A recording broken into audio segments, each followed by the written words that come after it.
కనబడకుంటే ఎన్ను పూసనా తిరిగేనమ్మా ఒక్క క్షణమును కనబడకుంటే నా కను పాపలు కమిలిపోతాయి ఒక్క ఘడియను మాట్లాడకుంటే చెల్లెమ్మా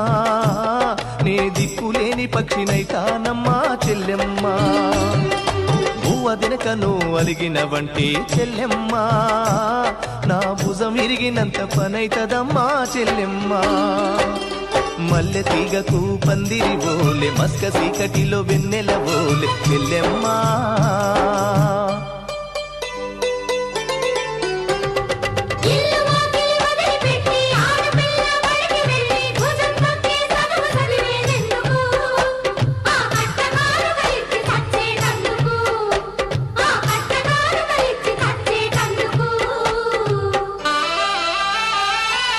చదివినంత నిన్ను చదివిస్తానమ్మా ఎదిగిన